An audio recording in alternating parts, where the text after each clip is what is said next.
Audio Jungle.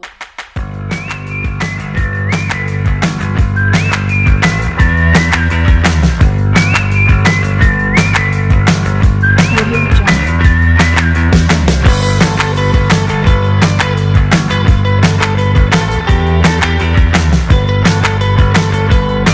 Audio Jungle.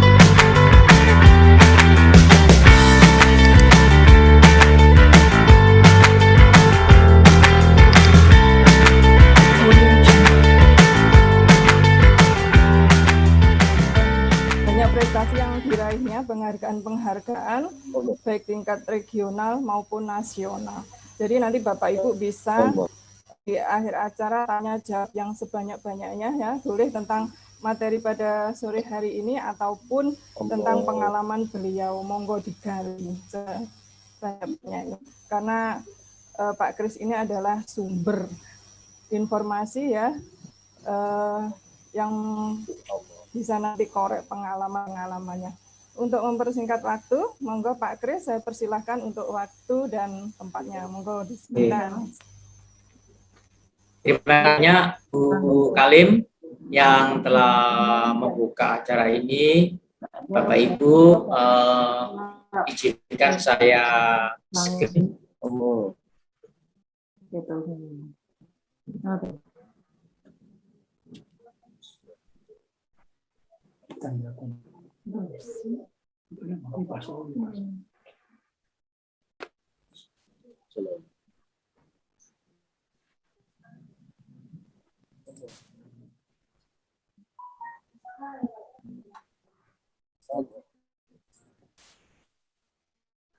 sudah terlihat Bu jelas? Halim? Oke, jelas terlihat. Jelas ya? Ya. Seandainya saya slide itu kira-kira bisa ya? Bisa, Pak. Tapi jalan terus ya? Jalan Bu? Iya, jalan sendiri. Jalan sendiri. Oke. Saya manual aja kalau gitu Bu ya. Oke. Oke, saya manual aja. Saya stop.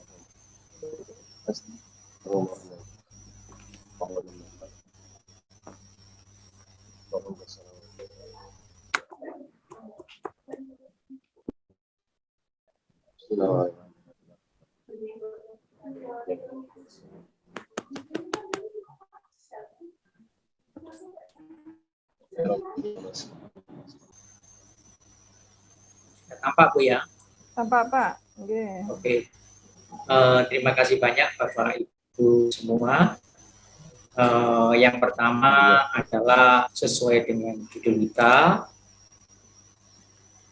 yaitu di hari kedua ini tentang akal gagasan.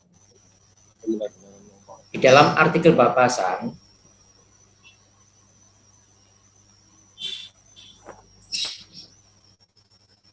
nah ini yang pertama adalah tentang pengembangan keprofesian. Di dalam pengembangan keprofesian ada sebuah buku, teman-teman bilang adalah buku yang berjudul Pedoman Kegiatan Pengembangan Keprofesian Berkelanjutan dan Angka Kritis. Buku ini dikeluarkan oleh Kemdikbud Dirjen GTK tahun 2019. Jadi kita mulai dari sebuah aturan, dari sebuah buku yang dikeluarkan oleh Kemdikbud.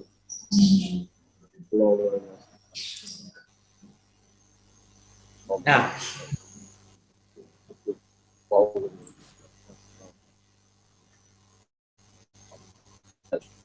PKB atau pengembangan keprofesian berkelanjutan itu kalau kita baca ya cukup lumayan lah. Jadi saya hanya meringkas dari buku itu, mengambil yang penting. Selain pengembangan diri, ada pengembangan diri dan karya inovasi.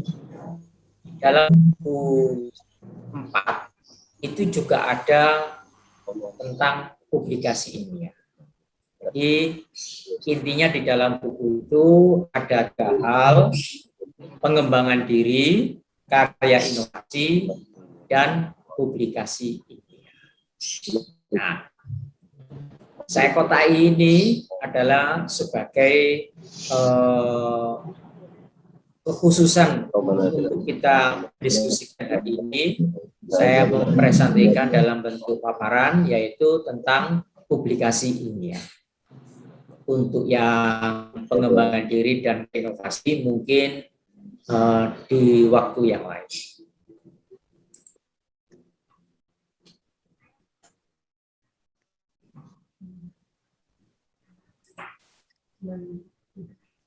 Nah, tentang publikasi ilmiah yang akan kita bahas itu adalah sebuah karya tulis yang dipublikasikan kepada masyarakat.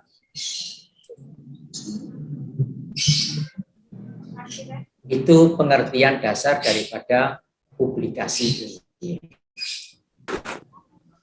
Nah, publikasi ilmiah itu bisa dari hasil penelitian dan bisa juga dari sebuah gagasan. Jadi 2 hal. Kebetulan penelitian kemarin sudah disajikan oleh Pak Dr. Mustaqim sebagai pemateri pada hari pertama, dan saya lebih memfokuskan kepada dari sebuah gagasan. Jadi karya ilmiah dari sebuah gagasan. Nah, seperti apa artikel gagasan? Jadi sengaja saya artikel gagasan. Ini adalah sebuah tulisan yang berisi gagasan atau tinjauan ilmiah dalam bidang pendidikan formal. Jadi pendidikan formal itu bisa berupa dalam bidang pendidikan formal itu bisa TK, bisa SD, bisa SME, bisa SMK. Nah, itu namanya bidang formal.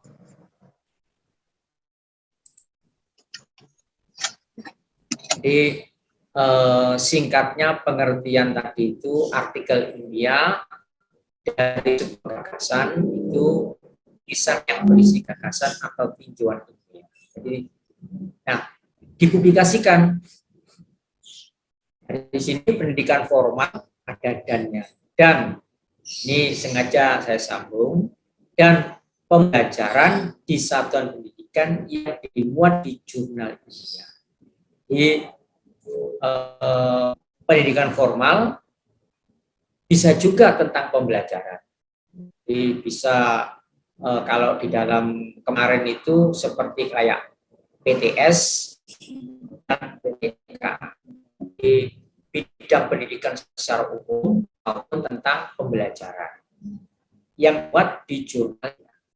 Nah, artikel gagasan pada umumnya itu mengikuti aturan dari jurnal. Jadi, sekalipun buku 4 yang dikeluarkan oleh Kemdikbud itu seperti itu, tetapi artikel gagasan itu mengikuti aturan dari jurnal.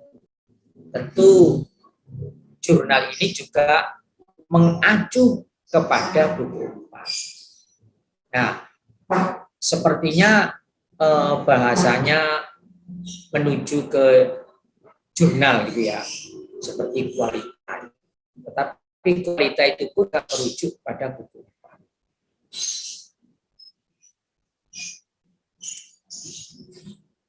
Nah, saya kembali lagi, di dalam buku 4 itu sekurang-kurangnya ada bagian daripada artikel. Jadi bahasanya itu di situ itu sekurang-kurangnya. Sekurang-kurangnya itu terdiri dari pendahuluan, kajian teori, pembahasan, dan kesimpulan. Nah, itu adalah bagian daripada artikel menurut buku 4. Jadi, pedoman pengembangan keprofesian berkelanjutan di dalam buku 4 itu menuliskan bahwasanya artikel gagasan itu sekurang-kurangnya memuat tentang 4 itu. Pendahuluan, kajian teori, pembahasan, dan kesimpulan. Nah, Bapak Ibu,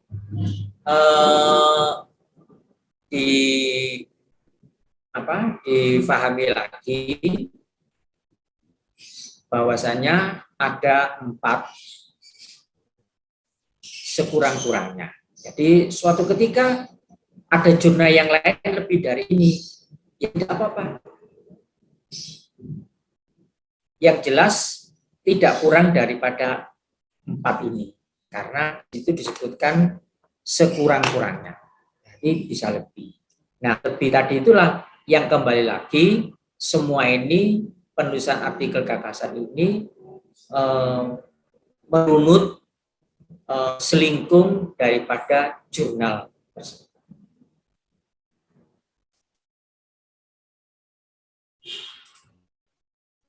Nah, ini tim kita, ada Pak Mustaqim, ada Pak Fajar, dan saya sendiri. Bapak Ibu, kalau mau menghubungi saya, ini nomor WA saya, dan lokasi tempat tinggal saya itu di Jalan Raya Gadang, Gang 3A, nomor 4, Kota Malang. Saya pikir mungkin materi pertama dari 3 materi yang akan saya sampaikan, saya cukupkan di sini. Berikutnya adalah sesi tanya jawab terkait dengan buku pengembangan keprofesian berkelanjutan. Waktu saya kembalikan lagi kepada Alif. Ya, terima kasih Pak Kris. Terima kasih, tadi suara saya kecil. Apa ini sudah jelas ya? Ya, jelas Bu. Sip. Oh, saya harus diangkat gini. Mix-nya maksudnya. Iya. Monggo Bapak Ibu yang mau bertanya langsung dipersilahkan dibuka mic-nya nggih, atau bisa melalui chat. Tadi saya sempat terlempar koneksinya agak terhambat ini. Monggo disilahkan terkait dengan pemaparan tadi artikel gagasan nggih.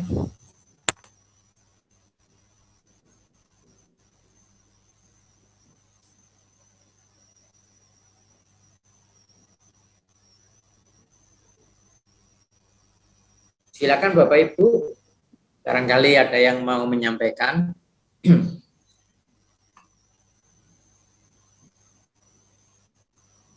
Atau mungkin masih belum punya gambaran yang dimaksud dengan artikel gagasan yang begitu Pak Kris. Gitu Mohon ya? penjelasan secara eksplisit aja nggih. Gitu. Atau saya mungkin bingung ini saya ulangi lagi ya. Artikel gitu. Saya ulangi lagi bercepat gitu aja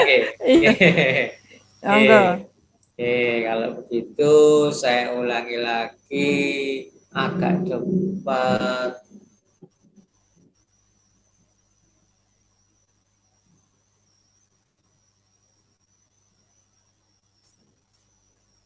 Bisa juga belum ada. Jadi artikel gagasan yang akan kita diskusikan hari ini itu dimulai dari buku 4 Pedoman Kegiatan Pengembangan Keprofesian Berkelanjutan. Jadi dasarnya dari situ, di mana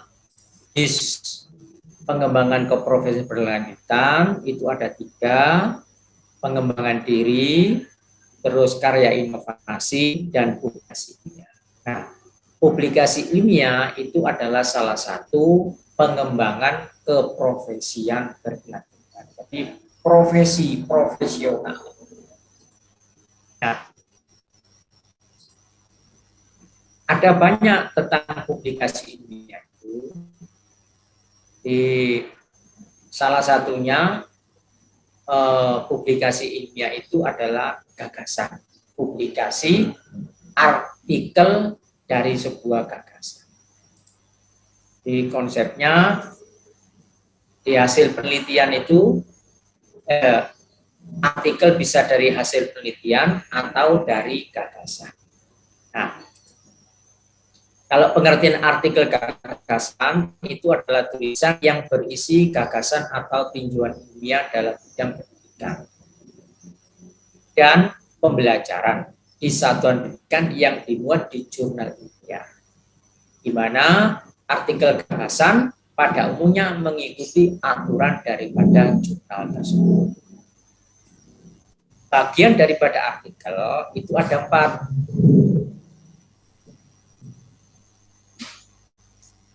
Pendahuluan, kajian teori, terus pembahasan, dan terakhir adalah kesimpulan. Itulah artikel gagasan. Mungkin itu Bu Halim. Iya Pak, nggih. Ya tadi ada Bu Ani Zubaidah minta diulang. Oke. Terus ada yang menanyakan diberi contohnya Pak. Oke. Nanti berikutnya. Mungkin ada Pak Kris. Oke. Contohnya. Oke. Nanti Bu, ini masih materi pertama. Contoh. Oke. Materi pertama dari 3. Ini masih 1. 3 yang ada 2 yang lain. Oke. Nanti itu berikutnya. Ini yang tadi tentang pengertian, tulisan yang berisi gagasan tinjauan ilmiah dalam bidang pendidikan. Nah ini Pak Kris di mana slide ke-6 tadi ya. Ini saya tanya saya enggak apa-apa ya.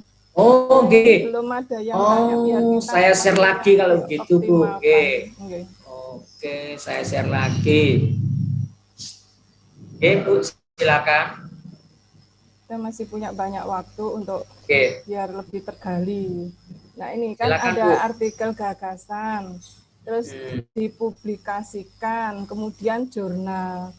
Ini kan berhubungan loh Pak Kris. Oke. Ini ada pertanyaan bentar Pak Kris, berapa untuk artikel gagasan biasanya berapa karakter ini? Keras sedikit Bu, mohon diulangi keras sedikit. Iya Bu. Untuk artikel gagasan biasanya berapa karakter? Oh begitu. Nah ini Bu, ini mengikuti aturan jurnal. Jadi nanti mengikuti aturan jurnal. Nah, nanti kita akan bahas nanti berikutnya. Jadi ada stepnya. Termasuk gaya yang kemarin tuh ya Pak, gaya selingkungnya. Gaya selingkung ya, yang ini tergantung di jurnal. Sekalipun jurnal itu sendiri harus mengikuti aturan pemerintah. Artinya harus sinkron dengan buku 4 yang dikeluarkan Kemdikbud. Jadi nanti kalau jurnal itu membuat berbeda dengan aturan buku 4, berarti termasuk jurnal tersebut tidak bisa diberikan angka. Jadi sekalipun setiap aturan yang dibuat selingkung dari setiap jurnal itu berbeda, tetap jurnal tersebut harus mengacu kepada buku 4. Itu pun kalau digunakan untuk naik pangkat. Tapi kalau sekedar menulis saja, ya tidak apa-apa. Jadi jurnal itu tidak perlu mengikuti aturan dari buku 4. Mungkin itu Bu. Ya, Monggo Bapak Ibu yang ada pertanyaan langsung saja, enggak apa-apa nggih. Saya Bu, Ini ada lagi. saya dari Monggo. Pak Susanto. Nggih, Pak Rusmanto monggo. Susanto Bu. Oh, Pak Susanto, maaf Pak. Ini monggo Pak langsung. Aduh, masih ngomong itu. Oh iya. Terima kasih waktunya. Saya biasanya kalau lihat ada beberapa jurnal, misalnya yang sekarang jurnal apa Halo. yang online. Kemudian ada beberapa jurnal kadang saya lihat kalau penulisnya misalnya apa semacam apa pakar yang sangat terkenal begitu menyampaikan sesuatu, menyampaikan idenya itu kadang ya apa sebenarnya pandangan pribadinya. Nah ini kemudian saya lihat ini tidak ada apa rujukannya itu juga ada. Kadang saya juga apa tapi isinya menurut saya luar biasa bagus. Tetapi ada juga misalnya jurnal-jurnal yang ada di guru-guru atau yang ada di apa semacam asosiasi-asosiasi profesi itu biasanya jurnalnya ya kalau ide itu ada semacam ada teori-teorinya, ada kutipan-kutipannya, kemudian juga ada referensinya. Walaupun itu juga Kok ide. putus-putus ya? Bu, terdengar apa enggak? Sip, terdengar Pak. Terdengar Ya. Pak Susanto. Jelas. Ya, putus-putus Pak. Oh gitu ya. Saya bisa Bu. Saya Karena bisa, dekat Pak. aja, saya di Peromengan, Pak. Oh Pak iya, Kris Mungkin. dekat dengan Oke, saya monggo, pantas Pak. Saya jelas Pak, ya karena dari Gada. Iya. Oke. Terus Pak Susanto, oke. Jadi apa? Lanjut. Mungkin sambil silaturahmi Pak, ini ya, cari ilmu ya silaturahmi saya. Jadi kalau begitu, kalau menurut saya apa yang ide itu, kalau memang kualitas akar betul, memang seolah-olah pandangannya itu semacam menjadi teori gitu. Saya lihat itu biasanya apa semacam apa kayak yang di humaniora gitu, ada orang-orang yang apa pendapatnya itu ditulis sampai beberapa halaman itu kok enggak ada rujukannya gitu ya, tapi dimuat di jurnal juga. Oh, Itu pernah saya baca iya. begitu. Kemudian ada juga yang aja. jurnal-jurnal yang sekarang ini karena penulisnya mungkin saking sekarang kan banyak orang terkenal juga, artinya semua orang juga artinya bisa jadi ahli apa saja sehingga bisa menulis apa saja dan itu juga sangat bagus-bagus, sangat ilmiah menurut saya. Dan itu hanya rujukannya juga di bagian akhir itu. Sehingga mungkin kalau tadi misalnya ada ide itu minimal ada 4 itu kalau menurut saya adalah itu kontennya mungkin yang itu kan bukan berarti urut-urutannya kalau di profesi di buku pedoman 4. Jadi mungkin saya bisa tentang buku 4 itu mungkin pemahaman saya begitu. Apakah cocok apa enggak ini? Terima kasih Pak Bu Alim dan Pak Kris. Saya kembalikan. Oke. Gimana Bu Halim? Langsung saya komentari. Halo Bu Halim. Halo Bu Halim. Oke. Mungkin terpental Bu Halim. Ya jaringannya mungkin lah. Ini kok betul terpental. Pak Susanto memang begitu. Jadi setiap jurnal itu memang memiliki selingkuh.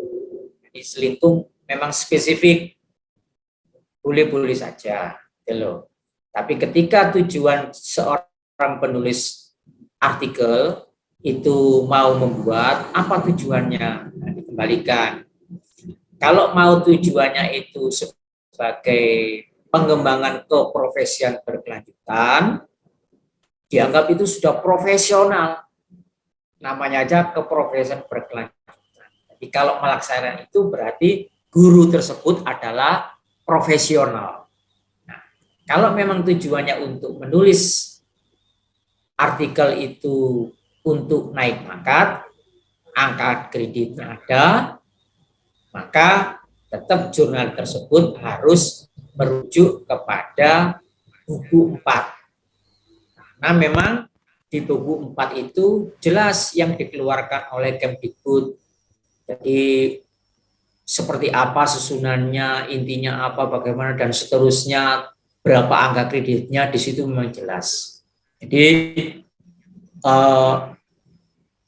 boleh juga seseorang mungkin sekarang sudah maju daripada dulu.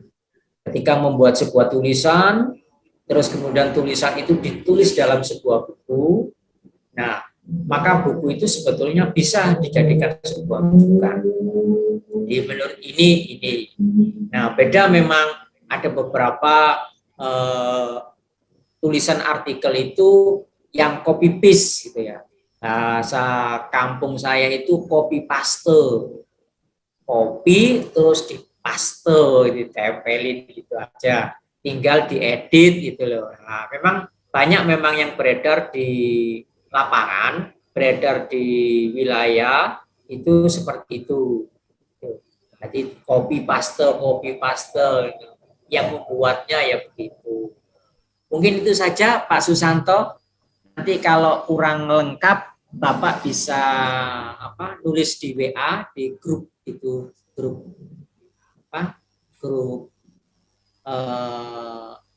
WA pelatihan menulis artikel ilmiah. Gitu Pak Susanto nggih. Terima kasih banyak. Saya kembalikan lagi pada Bu Kalim. Monggo Bu Kalim.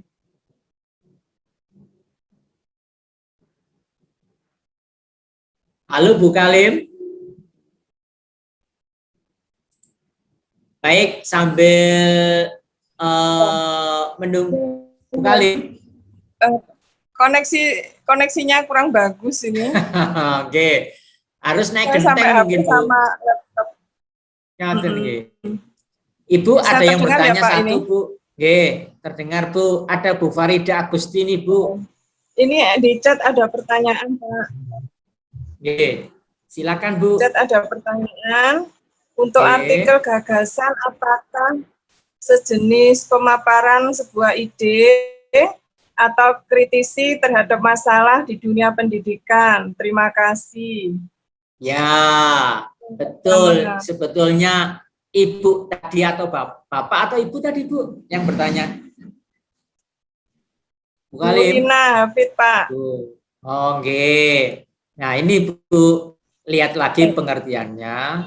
Artikel gagasan itu adalah tulisan yang berisi gagasan atau tinjauan ilmiah. Jadi sebetulnya pertanyaan Ibu tadi itu sudah paham Bu ya.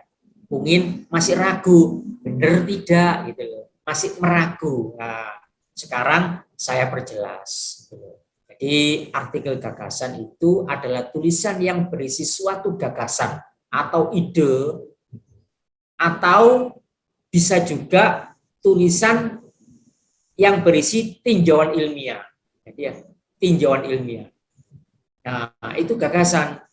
Nah, dalam bidang pendidikan formal, ya baik itu SD, SMP, SMA, SMK, dan bisa juga berupa pembelajaran di satuan pendidikan. Itu Bu Halim, mungkin itu yang bisa diperjelas. Iya, Pak. Iya, Pak. Oke. Ada lagi mungkin? Oke, Bu Farida, Bu Halim.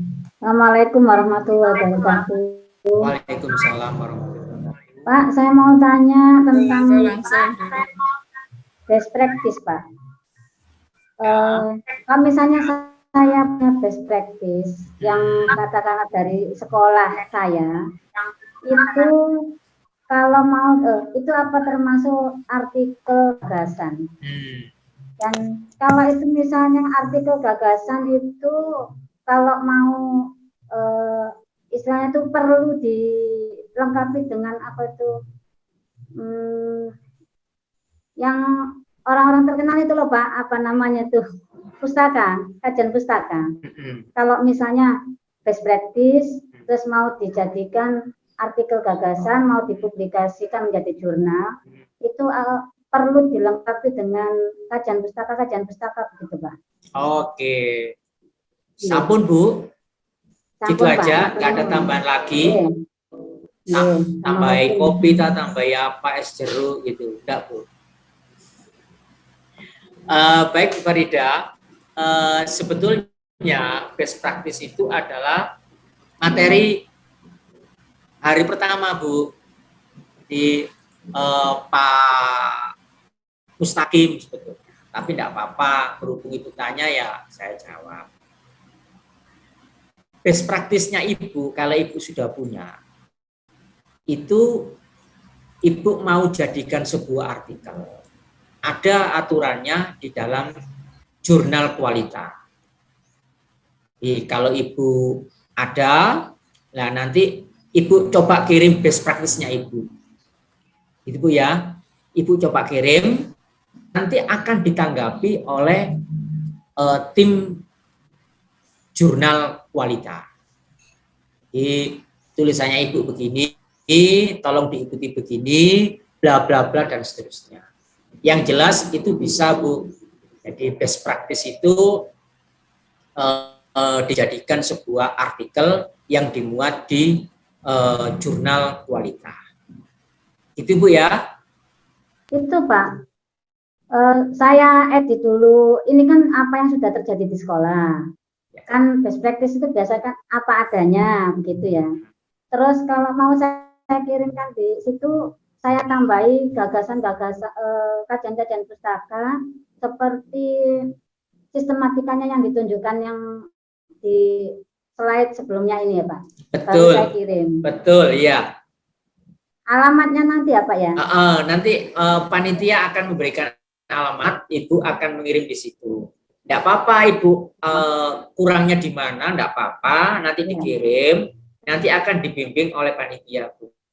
Ya. Terima kasih Pak ya. Terima kasih banyak. Persiapan naik tingkat Pak. Oh, ya. Langsung aja Bu, nanti kurangnya di mana, nanti tim redaksi jurnal kualitas itu akan membimbing kurangnya Ibu di mana, gitu Bu ya.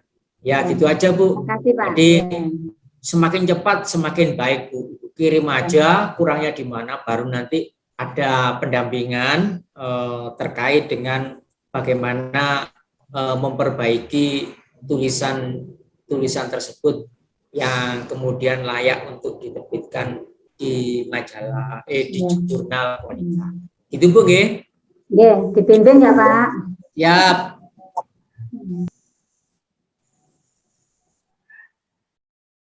Bu Kalim. Halo Bu Kalim. Iya Pak. Ini. Sampun. Halo, assalamualaikum warahmatullahi wabarakatuh. Waalaikumsalam warahmatullahi wabarakatuh. Mohon maaf Pak, saya tidak nyalakan kamera karena saya kalau dilihat orang langsung nervous Pak. Ngomongnya nanti apa agak lambat gitu Pak. Jadi pakai mood saja Pak. Jadi gini Pak, sebelum kegiatan di pagi hari kemarin hari pertama. Halo Pak. Suara saya jelas Pak? Sekarang jelas, tadi putus-putus Pak. Silakan lanjut Pak. Baik Pak. Ya, pagi menjelang kegiatan itu Pak, hari pertama, memang saya sudah sempat buka link yang pernah saya download saat saya pertama kali bergabung di grup WhatsApp kegiatan ini. Nah, jadi di pagi hari itu saya baca, saya tulis tangan. Akhirnya setelah saya kemarin mendengar paparan dari Pak Mustaqim, terus kemudian hari kedua dengan Pak Krisdianto, akhirnya saya muncul pertanyaan ini Pak, sudah saya tulis ini. Yang saya pahami dari paparan Pak Kristianto maupun yang saya baca di Google itu bahwa artikel ilmiah non penelitian itu hampir identik dengan makalah pendek. Bahwa isi dari artikel ilmiah non penelitian adalah menelaah atau mengembangkan, ada 4 poin Pak maksudnya saya. Menelaah, mengembangkan, mendeskripsikan atau menilai. Menelaah artinya menelaah suatu teori, mendeskripsikan suatu fakta, mengembangkan suatu model atau menilai suatu produk. Namun dari sisi dan sistematika Pak yang saya belum terlalu paham. Isi dan sistematika. Poin pertama yang saya belum paham itu terkait dengan penulis. Kan di situ ada judul, ada nama penulis, ada abstrak dan kata kunci, ada pendahuluan, dan inti, penutup, daftar rujukan. Nah, terkait dengan nama penulis itu disebutkan bahwa kalau penulisnya lebih dari 2 orang, maka penulis utama yang nanti ditulis dekat judul Kak, kalau tidak salah ingat gitu. Tapi yang penulis yang lain itu menjadi catatan kaki, termasuk nama lembaga tempat penulis bekerja itu juga nanti akan menjadi catatan kaki. Nah, kebetulan saya awam Pak. Yang dimaksud catatan kaki itu yang bagaimana gitu loh? Apakah ditulis dengan kaki atau bagaimana itu Pak? Terus yang berikut tentang bagian inti. Di situ disebutkan bahwa berfokus pada pengorganisasian inti Pak, pengorganisasian isi Pak, itu yang saya belum paham Pak. Mungkin itu saja Pak, sementara. Terima kasih.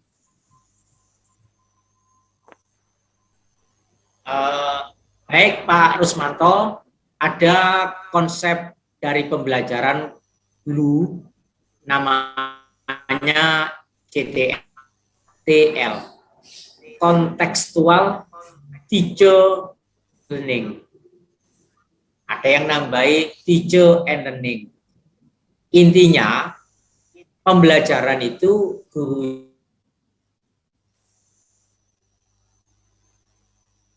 bahasa simpelnya, kalau mau mengajari siswa itu berenang, maka guru itu harus nyemplung ke kolam atau ke sungai. Nah, baru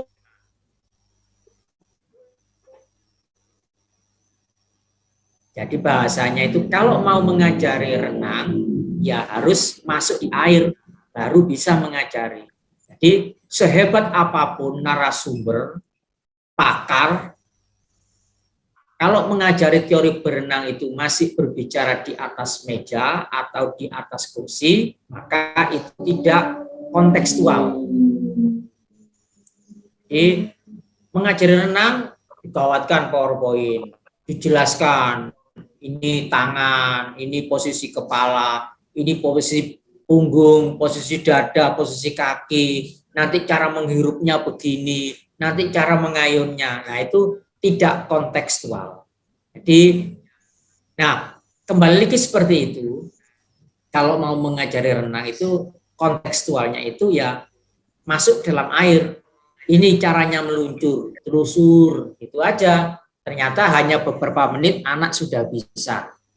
Jadi tidak perlu dengan media dengan PowerPoint, dengan OHP, dengan LCD proyektor, dengan komputer, dengan musik, duduk kursinya harus begini dan seterusnya. Jadi sama, kalau kita ingin menjadi penulis, maka bukan kita membaca buku yang banyak. Menurut pakar ini katanya begini, menurut ini, lah nanti jenengan pusing. Itu namanya tidak kontekstual. Kalau mau belajar menulis, mulailah dari menulis. Menulislah dari yang paling sederhana. Jadi kalau mau menulis ya menulis.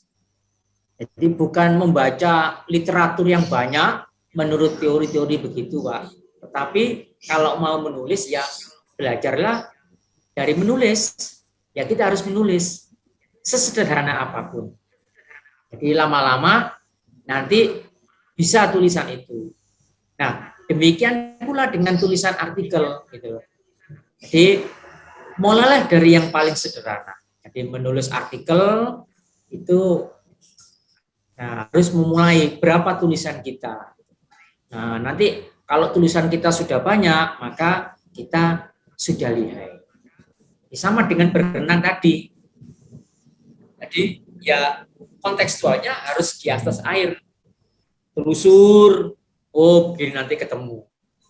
Ternyata secara teori mengangkat kepala di atas permukaan air itu tidak gampang. Gitu loh.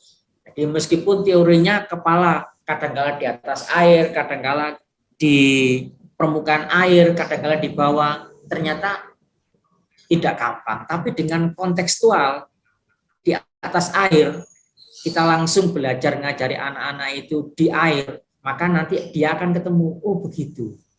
Nah, demikian juga dengan menulis artikel. Mulainya dari yang sederhana. Jadi, kalau menurut ini, lah nanti menurutnya itu banyak sekali.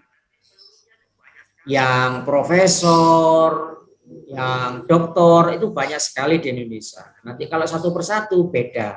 Makanya di dalam jurnal di situ disebutkan selingkung. Jadi setiap jurnal itu berbeda dengan jurnal yang lain. Nah, itulah yang dikenal dengan selingkung. Kita mau mempelajari bagaimana sih saya akan menulis di sebuah jurnal kualita, maka kita harus membaca dulu bagaimana sebenarnya. Oh, ternyata begini saja. Oh, saya bisa memenuhi. Nggak terlalu berat. Kita nanti akan bimbing sama tim redaksi daripada jurnal kualita. Jadi, mungkin itu ya, Pak. Saya kembalikan lagi kepada Bu Halim. Terima kasih, Pak. Oke, baik Pak Kris. Bagaimana Pak Rusman ya? Cukup jelas, Pak. Sudah dipahami. Bu, Gimana nanti kita sudah ke sesi Berapa ini Pak berapa ini Kris? Pak Kris? Ya, ini mau saya share Lanjut ke materi dua. yang kedua, Bu. Materi yang kedua, nah ini lebih spesifik lagi. Baik Bapak Ibu, Ya, monggo, kita Monggo, Pak. bagaimana gagasan itu dimulai dari pekerjaan kita sehari-hari, yaitu kita mengajar. Nah, sebelum mengajar, Bapak Ibu pasti membuat RPP. Nah, dari RPP itu kita memulai sebuah tulisan artikel. Nah, seperti apa sih?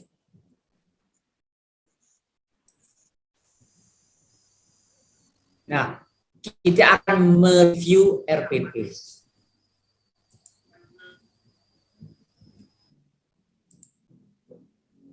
Ternyata artikel ilmiah gagasan itu dapat ditulis dari sebuah RPP. Di mana RPP ini adalah sebagai acuan ketika kita melaksanakan pembelajaran.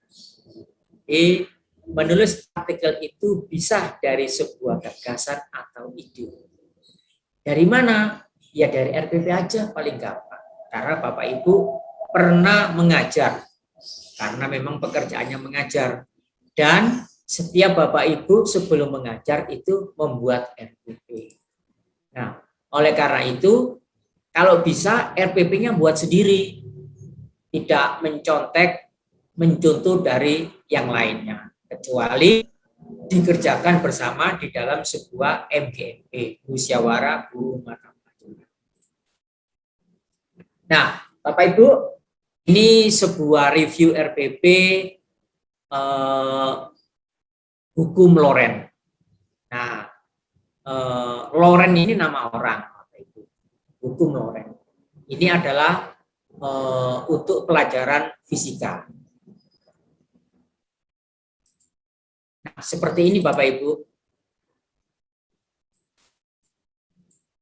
Nah, ini biasa RPP ini mesti ada identitas di atasnya. Terus kemudian ada tujuan pembelajaran. Nah, ini ada kegiatan pembelajaran dan penilaian. Ini RPP yang paling sederhana se-Indonesia. Artinya mengacu kepada SE Surat Edaran Menteri Nomor 40 itu. Bahwasanya minimal terdiri dari tujuan, kegiatan, dan penilaian. Nah, tetapi tujuannya ini jelas. Ya, kalau bisa itu berisikan ABCD. Ya. Nah, kemudian yang kedua adalah kegiatan pembelajaran. Nah, jelas di sini kegiatan pembelajaran menggunakan model discovery learning. Nah, seperti apa discovery learning itu? Discovery learning ini dituangkan di dalam langkah-langkah pembelajaran ini. Kegiatan pembelajaran mulai dari pendahuluan, kegiatan inti sampai penutup.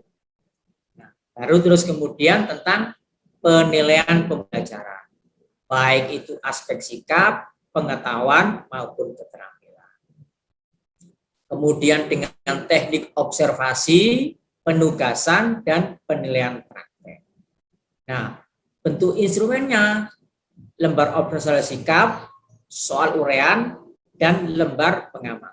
Nah, ini seperti halnya dengan kegiatan yang hari pertama kemarin tentang di musim pandemi. Nah, di sini ada contohnya.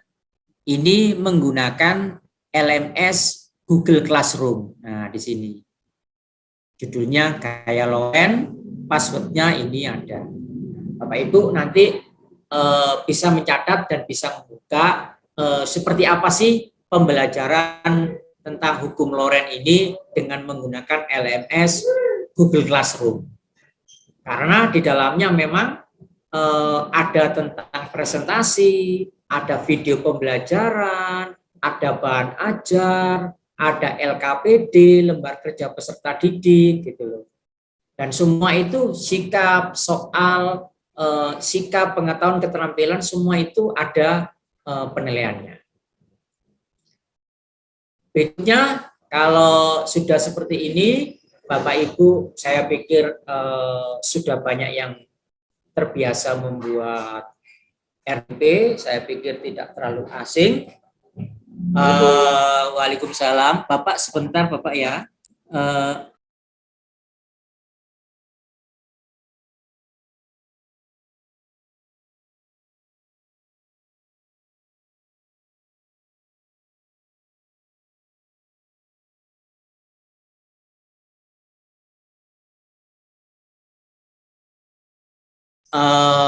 Baik, Bapak Ibu, saya lanjutkan.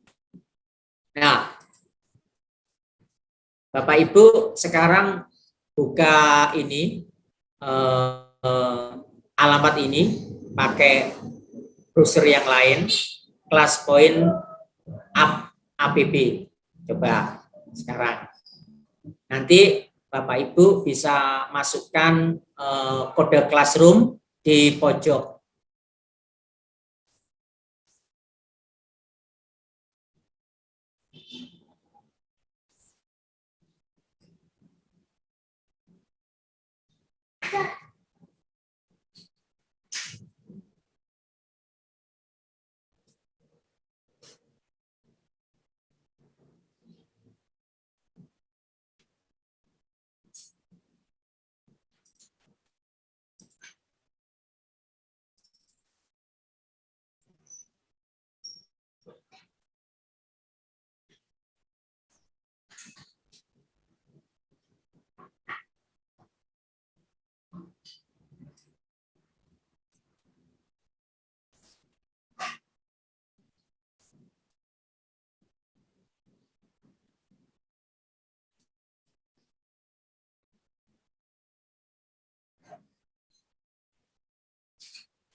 Halo Bapak Ibu, sudah bisa?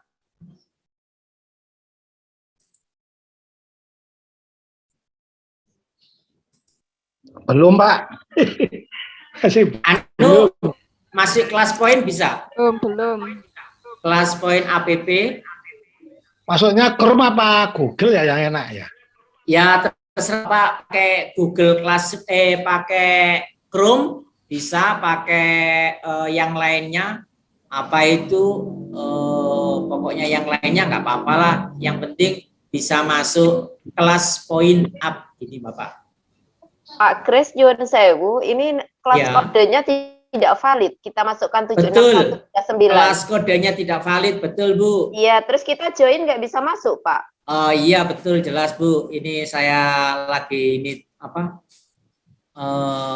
Rodo anu nih Bu. Apanya? Ini ya. Tunggu dulu Bu. Oke, siap-siap. Ya. Ini kok mouse-nya rodo.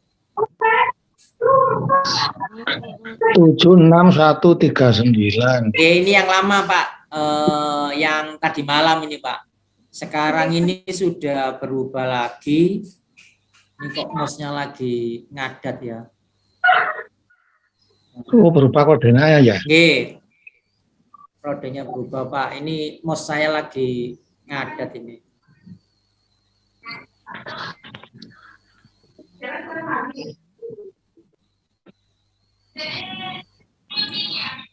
Sudah bisa Pak? Belum, sekarang kodenya apa, Pak? Iya, ini kodenya sebentar Pak. Ini lagi.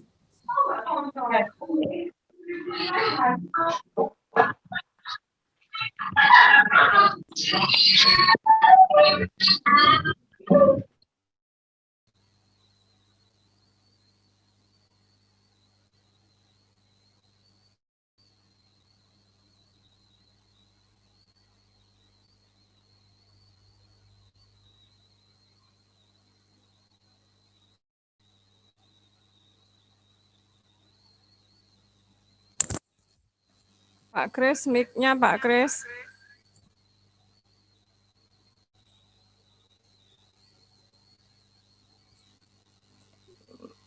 Mic-nya di-unmute. Oke. Sip. Bentar, kok nggak bisa ya ini ya. Loh.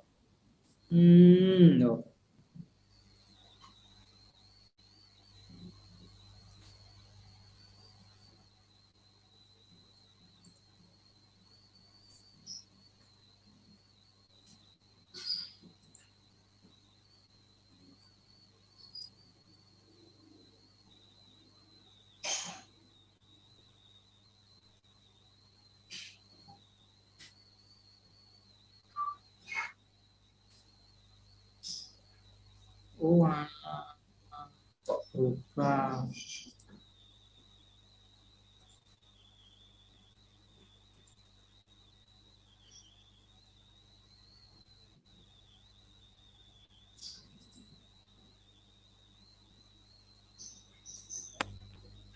Kode kelasnya 2626594. Bisa, Bapak Ibu?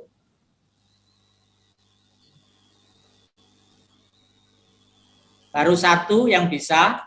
Sampun, Bapak. Oke. Baru satu yang bisa.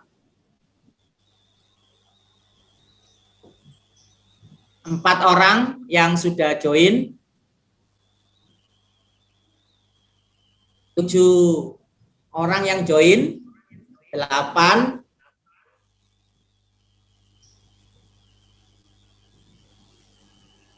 Baru 8 yang join.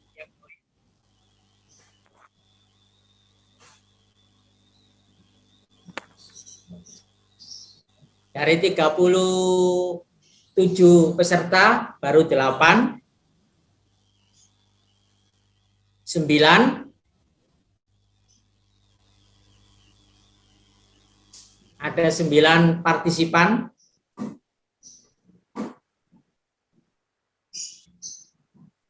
Halo, yang lain mana ini? Mohon ditulis lagi ya Pak. Apanya Bu? Passwordnya mungkin. 26594. Masuk kemana? Kode apa? Itu tadi Bu. Di atas itu kode, di bawah namanya Ibu. Yang di kelas poin APP. http://2 kelaspoin.app. Sudah masuk Bu? Mungkin share screen lagi.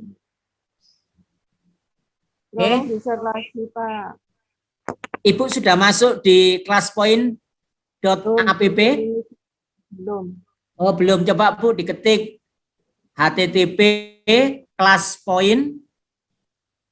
Ini dari peserta Pak. Loh lah ya Bu, ini sudah ada 11 peserta.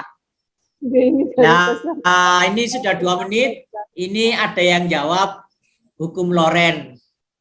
Terus kemudian mengevaluasi demokrasi liberal gitu loh. Ada 11. Sip. Saya Ibu simpan. Siatati, mohon maaf linknya bisa diketikkan HTTP-nya. Oke, saya ulangi mundur berarti Bu ya.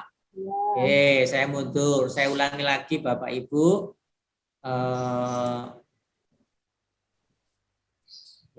Saya ulangi dari sini. Pak Rusmanto buat teh nih Pak. Ketinggalan. Enggak apa-apa. Bapak Ibu, ini ya. Nah, bisa baca ini Bu ya. Jadi kelas poin.app gitu ya. Ibu kalau nggak terbiasa ditulis di kertas pakai ballpoint. Jadi https://kelaspoin.app. Nah, kalau ini sudah diketik, Ibu masuk, maka nanti akan muncul seperti ini. Inui kelas poin. Nah, di bawahnya ini kelas kode nanti yang saya tampilkan tadi. Terus kemudian ini nama Ibu ketik, terus baru join gitu ya. Ini misalkan masukkan kelas kode misalkan 7629 tadi. Tadi ada yang bisa berapa Bapak Ibu? Kodenya? Halo? Bapak Ibu? Ada yang sudah tahu ingat? 26594. 26594. Nah, nanti pakai kode ini ya. Insya Allah masih sama. Oke ya. Kalau sudah, saya ulangi lagi ke tadi.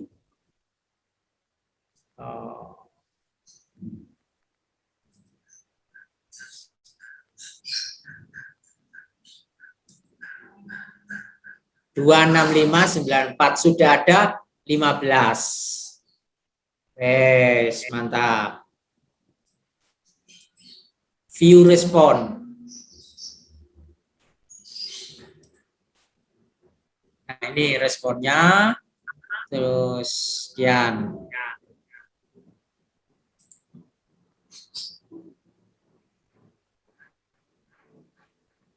Baik Bapak Ibu, ini soal yang kedua.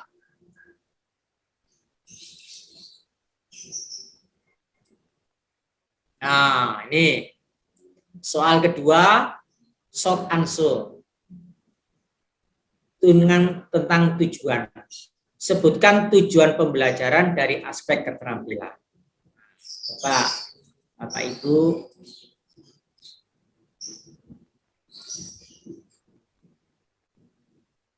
Responnya ada 15.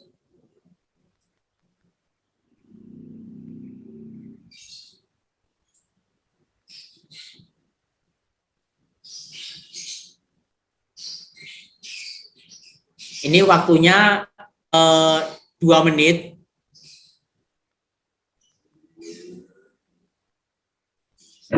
Di kelas poin saya kok enggak muncul Pak ya tujuan itu.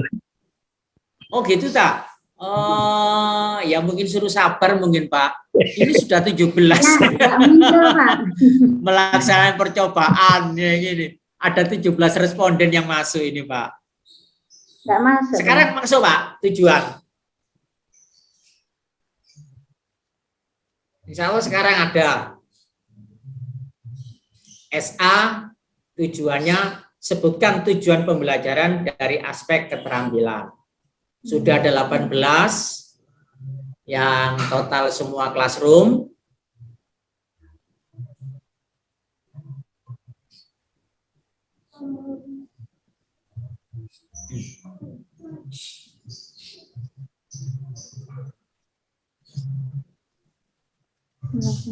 Baru 18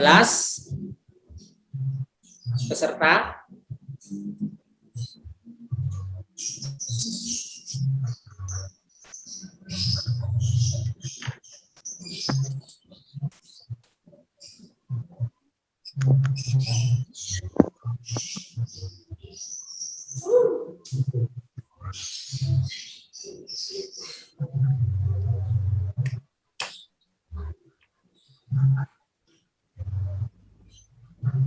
Ada 19 responden peserta yang ikut masuk di kelas poin.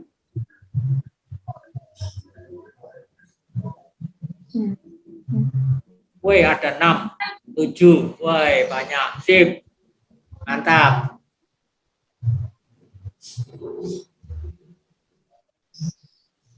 Discovery lah kemarin. Gaya Lawrence pada tawat lurus. Mau pada Pak Lawrence.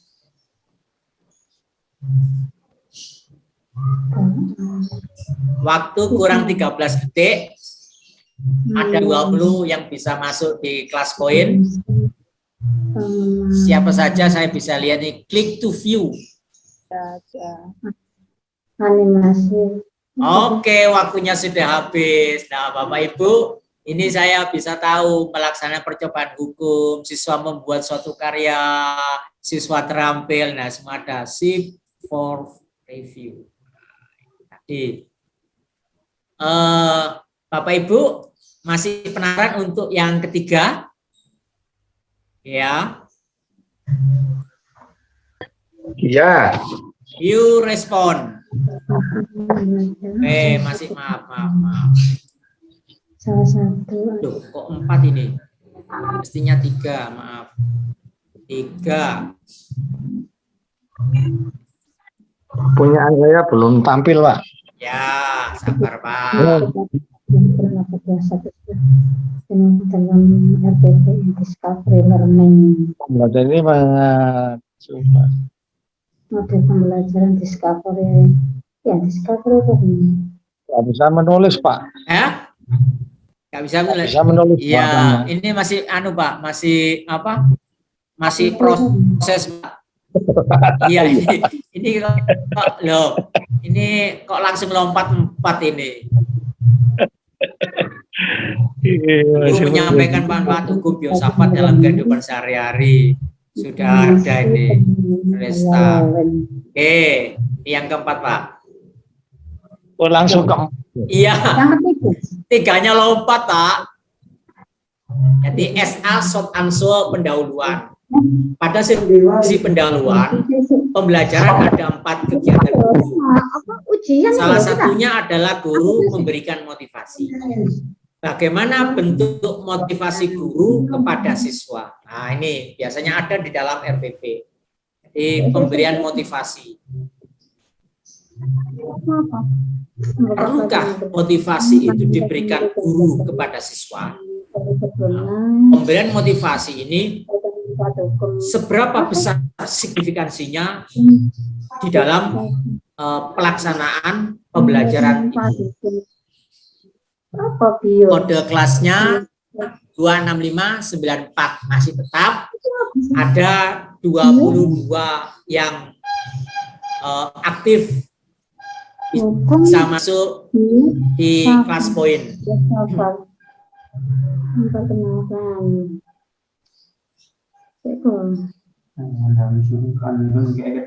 Ternyata waktunya ini cuma 1 menit ini. Oh, 2 menit. Ada 23. Sip.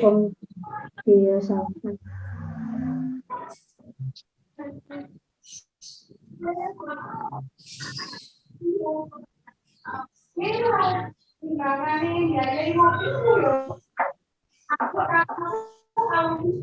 23 Pak yang Kris, bisa ada masuk. pertanyaan, 24 Pak. saya, Pak. Masih 23 ini, Pak. Halo, Apa? halo Pak Kris. Iya, Bu. Ini Ya. ada pertanyaan.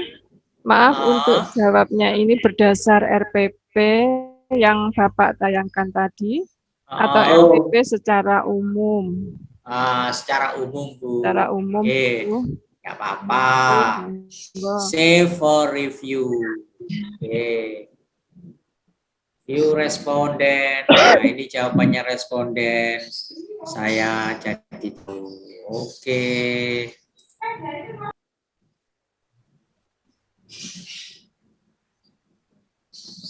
Bapak Ibu, tadi sekilas tentang kelas poin Bapak Ibu yang bisa saya sampaikan. Di ini saya kembali lagi menampilkan tim saya di dalam pelatihan ini, dan sesi kedua atau materi kedua telah selesai. Baik Bapak Ibu, berikutnya barangkali ada yang mau bertanya atau saya kembalikan kepada Bu Halim. Monggo Bu Halim. Pak Kris, kita Ya. berapa sesi 2 apa 3 Pak Kris ya? Ini berikutnya ini 5 menit lagi saya melanjutkan kepada sesi yang ketiga, Bu. Oh, baiklah Bapak Ibu, mungkin ada yang ditanyakan lebih lanjut atau memang kalau yang belum jelas betul atau belum paham, bagaimana nanti kita bisa chat di grup ya, atau bisa japri Pak Kris langsung, nggak apa-apa ya Pak Kris ya, atau BPW ya, boleh ya. Karena memang ini kan pemaparannya mungkin ada yang belum dimengerti atau kurang jelas, jadi nanti diperjelas lagi gitu.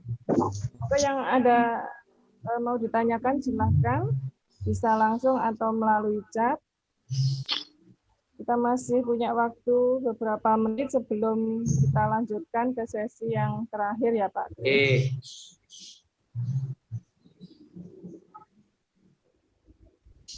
Oh, daerah timur sudah maghrib nih Pak Kris.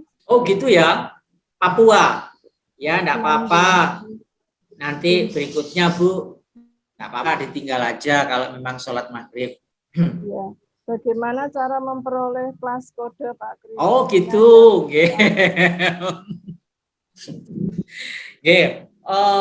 Classroom itu memang nanti ada komunitas classroom.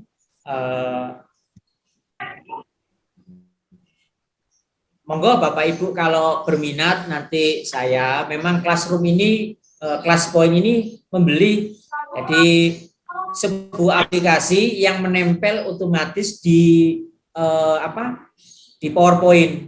Nanti saya tunjukkan.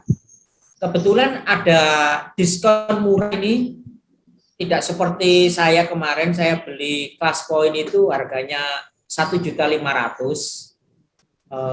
Itu berlaku 1 tahun. Sekarang peringatan 17 Agustus itu harganya dipotong 90%. Sekarang menjadi sekitar 180-an itu.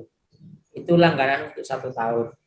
Kalau berminat nanti saya share di grup pelatihan penulisan artikel ini untuk bisa menghubungi tim kelas poin Indonesia. Itu Bu Halim. Ya. Sudah jelas ya Bapak Ibu. Baik, kita lanjut ke pemateri berikutnya Pak Kris. Mungkin waktu kita bisa padatkan karena ini kan hari Sabtu ya. Mungkin Bapak Ibu punya acara untuk weekend, jadi kita enggak sampai mentok lah, atau berapa menit lagi Pak Kris ini. Cukupnya ya. Baik Bapak Ibu, sampailah kita pada sesi yang terakhir. di mana sesi 1-2 tentang PKB, pengembangan keprofesian berkelanjutan, dan yang kedua tentang review RPP sudah saya sampaikan.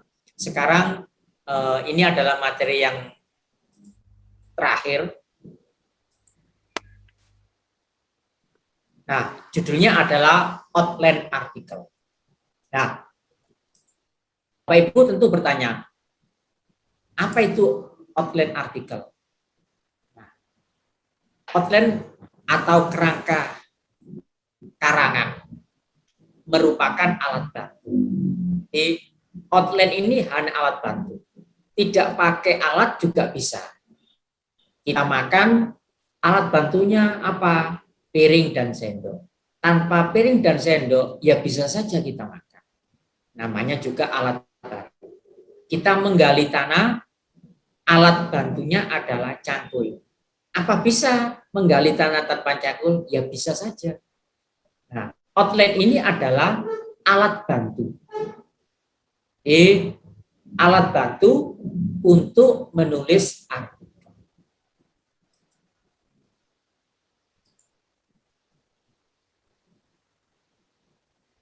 Apa tujuannya outline itu dibuat?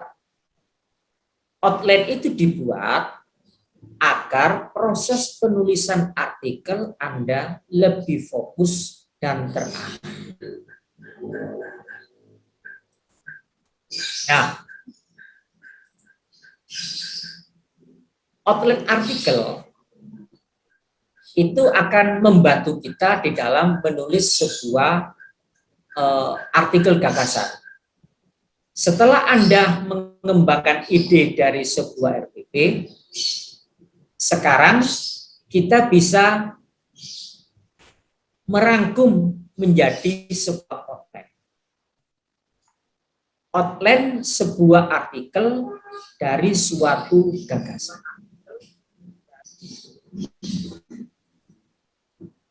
Nah, bagaimana menyusun artikel menyusun artikel dimulai dari sebuah outline. Jadi ada 4 tahap bagian daripada outline. Misalkan kalau merujuk pada RPP yang saya tampilkan. Jadi yang pertama pendahuluan, kedua kajian teori, ketiga pembahasan, dan yang keempat adalah kesimpulan. Nah, Bapak Ibu, pendahuluan ini berisikan latar belakang, rumusan masalah, tujuan, dan manfaat. Ini adalah outline dari pendahuluan. Kemudian 2 adalah kajian teori. Berangkat dari RPP tadi, maka dapat dibuatlah 4 outline dari kajian teori. 4 hal. Yang pertama tentang kebutuhan belajar. Yang kedua Google Classroom karena menggunakan LMS Google Classroom. Terus yang ketiga tentang aktivitas belajar. Bahwasanya aktivitas belajar yang paling berpengaruh terhadap siswa adalah siswa itu harus melaksanakan sebuah aktivitas belajar. Dan yang keempat adalah hukum Loren karena RPP tadi itu mengangkat tentang hukum Loren.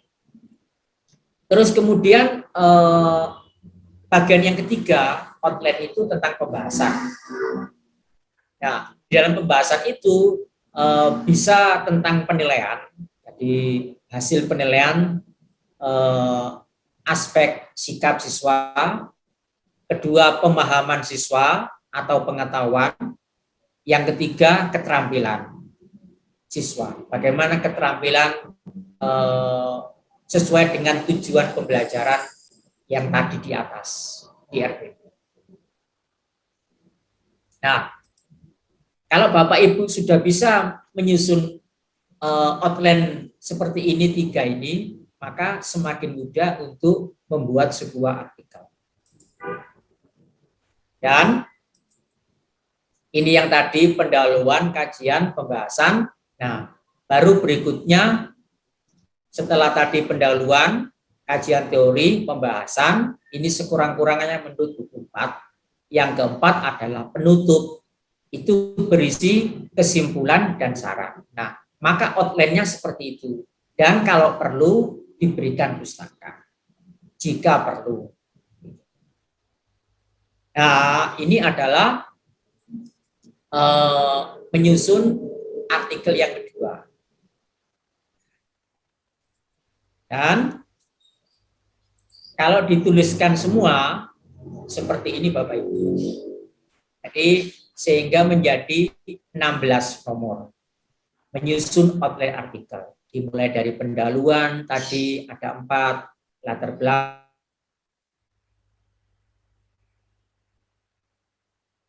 Terus kemudian ini ada kajian teori, tadi ada 4, kebutuhan belajar siswa, aksi Google Classroom.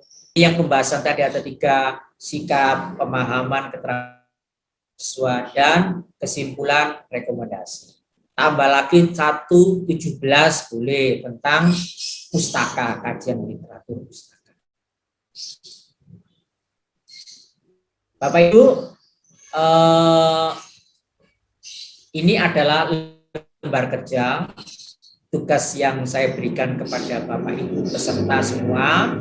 Yang pertama, setelah Anda mengembangkan ide dari melalui sebuah RPP, sekarang Anda tulis menjadi sebuah outline seperti contoh di slide sebelumnya. Nah, selamat bekerja. Bapak Ibu, sudah sampai di sini lembar kerja kita adalah Bapak Ibu membuat outline artikel gagasan. Dan ini adalah tim saya, tim kami, ada Pak Mustaqim, saya sendiri, dan Pak Fajar. Dan saya ucapkan terima kasih. Hanya itu paparan saya, singkat, tapi saya berharap Bapak Ibu bisa mengerjakan tugas itu, terus kemudian kita bisa berdiskusi di grup WA. Saya kembalikan pada Bu Khalid. Terima kasih banyak. Terima kasih Pak Kris atas pemaparan materinya. Mengingatkan kembali untuk Pak Ibu bisa mengisi link absensi yang ada di daftar chat ya. Monggo diisi. Dari yang terakhir tadi, ini tugas untuk Bapak Ibu ya Pak Kris ya, untuk membuat outline artikel nggih. Bisa untuk didiskusikan nanti di grup. Sudah cukup Pak Kris? Mungkin ada Bapak Ibu yang ingin bertanya lagi? Bertanya Bu. Pak, mau tanya Pak. Pak Kris gimana ini? Silakan Bu, masih ada waktu. Oke, silakan Bu. Iya masih ada waktu, monggo. Pak Kris, saya mau tanya ya. Silakan Bu. Dari tadi yang dijelaskan Pak Kris itu kan masalah RPP, berarti kan untuk guru. Kalau untuk kepala sekolah, misalnya seperti saya ini, terus bagaimana membuat outline-nya? Soalnya saya memang ikut ini punya best practice yang akan saya tujukan untuk bisa dimuat seperti itu. Terus apa langkah saya? Kan bukan RPP. Apa saya harus membuat RPP mengajar salah satu kelas atau bagaimana? Terima kasih Bu. Sekedar berbagi informasi, data yang tadi itu tentang profil saya itu adalah waktu saya masih menjadi guru. Terus kemudian saya pernah menjadi kepala sekolah itu di SMK selama 5 tahun. Terus sekarang saya sudah menjadi pengawas sekolah untuk jenjang SMK. Menanggapi tentang pertanyaan Bu Farida Agustin, itu Ibu tidak perlu membuat RPP karena Ibu adalah manajer. Jadi di dalam kepengawasan itu ada akademik, ada manajerial. Nah, akademik itu pada guru. Nah, itu Ibu bukan lagi akademik, tapi harus manajerial. Misalkan membina guru dalam menyusun RPP atau mensupervisi guru dalam pembelajaran. Nah, seperti itu, Bu. Jadi, Ibu, saya pikir ketika Ibu membina guru, mensupervisi, terus kayak menilai guru, menilai kinerja guru. Nah, Ibu kan punya namanya rencana program.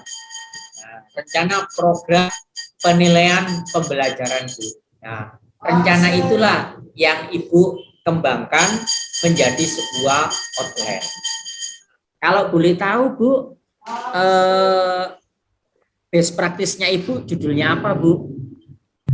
Saya mulai pembelajaran selama daring ini loh Pak, kan dalam tahun ini itu saya berjudul, ini masih nggak tahu ini betul atau salah,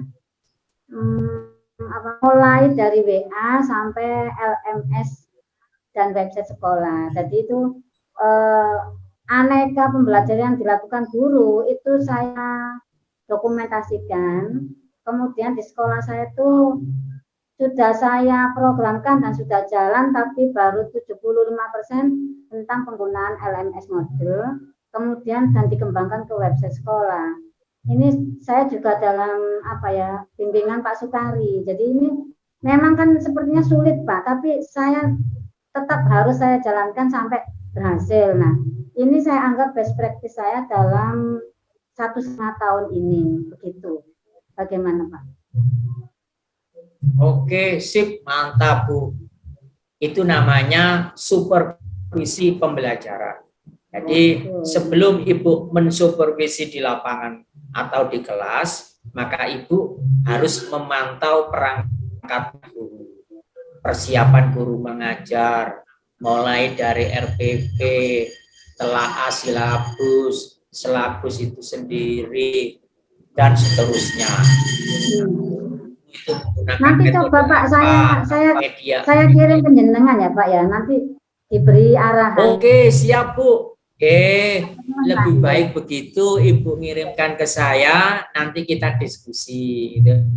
Soalnya itu sempat saya buat satu artikel waktu saya ikut daring seperti ini, membuat artikel antologi Pak, buku saya sudah berhasil dicetak menjadi buku kumpulan beberapa karya guru atau kepala sekolah, itu sudah jadi buku.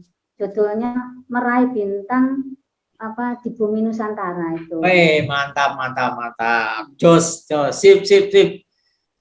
Monggo Bu. Iya, Pak, ya. Siap. Mantap. Sami-sami Bu. Bu Kalim. Ada lagi Bu Kalim? Ada Pak. Iya Pak. Mungkin ada lagi di chat sudah ada pertanyaan. Dari Susanto, Bu. Silakan Pak Susanto. Ya, terima kasih Pak Kris. Saya sama dengan Bu Parida itu, dan tadi Pak Kris sudah menyampaikan harus mengikuti kerangka yang Pak Kris buat. Saya kerangkanya beda gitu, gimana Pak Kris? Kerangkanya beda, saya nggak seperti yang di Pak Kris, cuma ada lain gitu. Gimana Pak? Terima kasih. Nggak apa-apa Pak. Namanya outline itu kerangka Pak, gitu loh, alat bantu. Jadi macam-macam alat bantu itu outline-nya. Bisa pakai metode 5W1H, banyak hal gitu loh. Nggak apa-apa Pak, gitu. Yang penting outline ini dibuat adalah menurut saya dibuat dalam rangka membantu sebuah tulisan artikel. Jadi nanti itu seperti apa tulisan kita. Kalau tadi itu kan ada pendahuluan, latar belakang, rumusan, tujuan, dan seterusnya, sampai kajian teori. bla bla bla bla, membahas tentang ini itu, tentang sikap, pengetahuan, keterampilan, gitu loh. Dan penutup kesimpulan. Yang isi kesimpulan dan saran. Nah, monggo Bapak pakai outline yang berbeda ya enggak apa-apa. Itu kan alatnya sendiri-sendiri. Mungkin Bapak mau mencangkul buat nanam tebu ya berbeda dengan mencangkul untuk menanam lombok. Nah, seperti itu alat bantunya, Pak. Oke, terima kasih banyak Pak Susanto.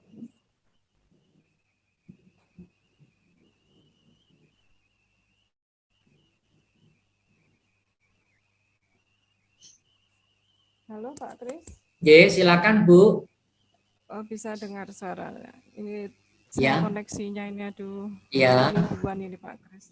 Iya, iya, nggak apa-apa Bu. Ada yang ditanyakan lagi? Ya, silakan Bu. Monggo kalau ada yang mau ditanyakan.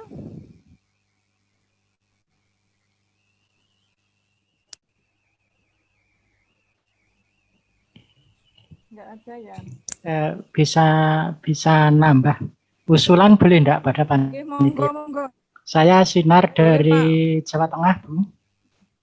Iya, nggih monggo. Usulan ke depan ini setelah Pak Krisdianto itu menyampaikan sesuatu yang terkait dengan guru, mungkin ke depan saya mengusulkan bagaimana kalau ada ini pelatihan seperti ini, tapi mungkin khusus kepala sekolah dan pengawas. Begitu, siap, Pak, nggih. siap. Jadi agak nyambung bagi kami-kami. Mungkin itu Nggih, yang nggih. Khusus ya Pak. ya khusus untuk pengawas sekolah Khusus dan kepala sekolah dan Kepala pengawas sekolah. kan agak mirip-mirip sedikit gitu ya. Kalau ini pada Oh, ya guru, masuk, Pak, ini pada guru kami juga mengikuti, tetapi seperti yang disampaikan oleh Pak Krisdianto tadi, jadi pengalaman zaman waktu jadi guru itu muncul kembali, tapi setelah jadi kepala sekolah dan pengawas akhirnya kan ada kebingungan. Ini tuh saya mau apa? Nah, RPP kan nggak gunakan lagi kan begitu. Ini sebagai manajer, ini sebagai seorang pengawas dan seterusnya. Sehingga ini perlu ada suatu pelatihan tersendiri. Terima kasih Bu Kalim.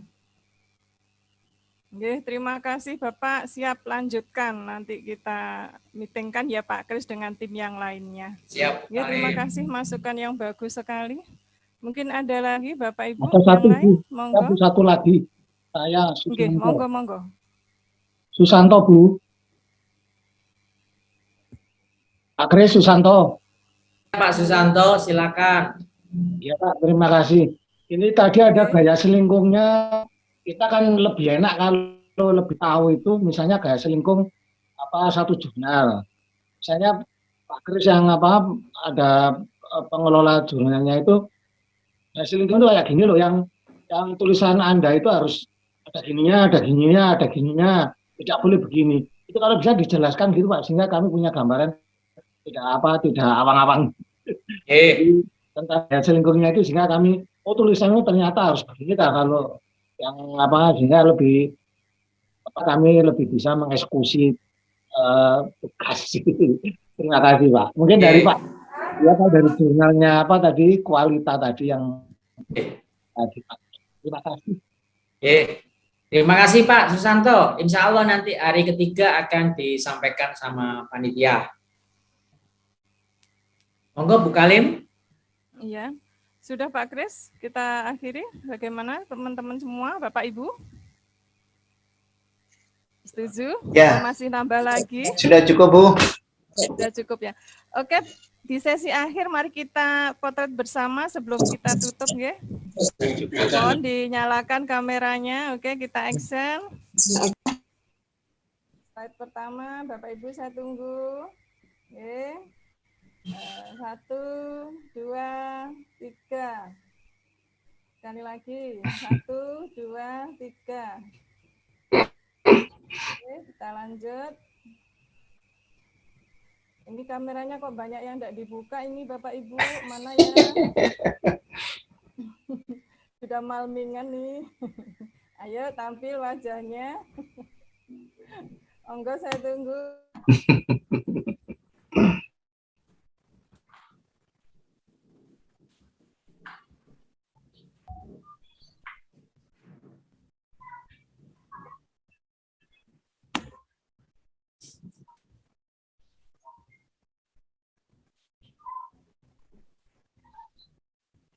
Suaranya nggak kedengaran. Ini sering lupa, ini harus dipegang ini Pak. Ya, terima kasih. Baiklah Bapak Ibu, kita akhiri pada sesi yang kedua ini dengan pemateri Bapak Krisdianto, SPD MT. Semoga apa yang dia paparkan pada sore hari ini bisa menambah ilmu dan wawasan kita untuk lebih berkarya. Demikian yang bisa kami sampaikan. Mari kita akhiri dengan bacaan Alhamdulillah. Alhamdulillahirabbil alamin. Terima kasih Bapak Terima Ibu kasih semua. semuanya.